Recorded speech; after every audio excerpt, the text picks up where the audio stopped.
Always a pleasure to have JR in the kitchen. JR, what are you cooking up for us today? Today we're making chicken fricassee. We're going to start off with Chicken what? Chicken fricassee. Fricassee. Yeah.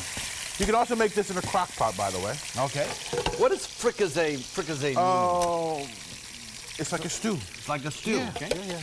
And you can also make it in a crock pot, so you can have a good time with that. Good. If you can make So it in a you crock just pot, added, it looks like some dark meat chicken to some oil there. Is that right? Yeah, bone-in chicken with the skin side down, so we're going to get that real crispy. Okay, and it looks like you added some garlic as well. Imagine that, yes, quite a bit of garlic. And oh, it smells so good.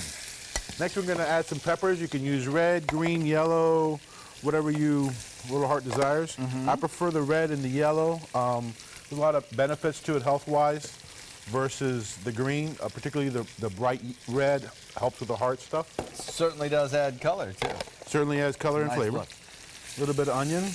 Can't go wrong with garlic, onions, and pepper.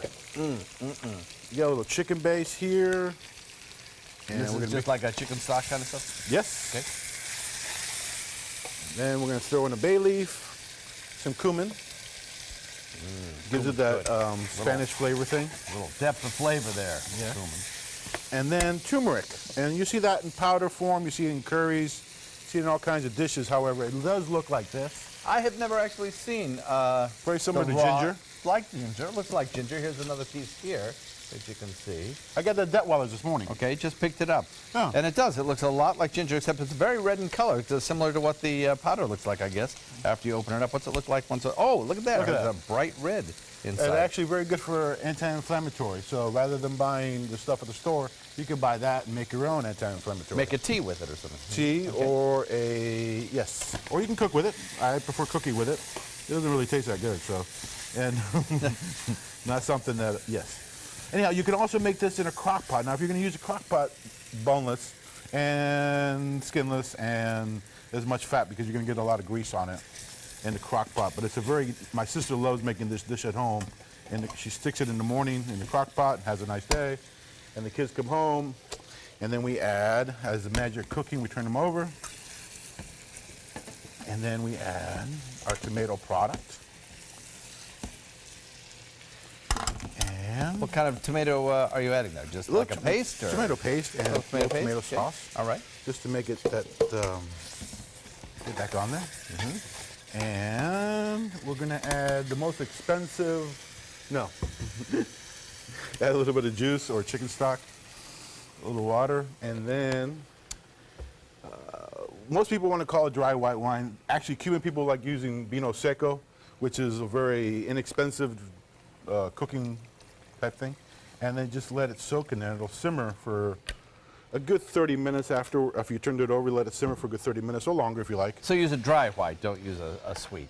No, and don't be using expensive either. It's not required. Not required. Okay. And it's not going to change anything. So. Okay. And then you just add potatoes in there. You just let them cook till you just let that cook. Are these going to be like a thickening agent for the thickening agent? I was talking to my aunt this morning. I'm like, when we were kids, it was a lot thicker. Were they using cornstarch or flour? She says, no. I'm like, and then she wouldn't embellish. I'm like, what'd you guys used to do? She says, well, they invented this stuff called instant mashed potatoes.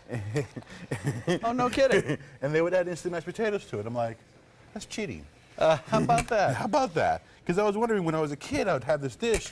Growing up, they'd make it 20, okay, that was one of the cheap, boneless skinless thighs and whatever. And I'm like, but it's always so thick and like more gooey and stuff, Well, there you go. There's the secret. Okay, you have some olives there you garnish with, right? Yeah. And we wanted to show everybody the final product, which is right up here. This is how it looks after you've got it all said and done and plated it up. And I want to remind everyone that the recipe's on our website, mysuncoast.com. Go on there, click on the dining link page, and all the information will be available to you. JR, it smells fantastic. I'm sure it tastes even better. I want to thank you for coming in today. Appreciate it.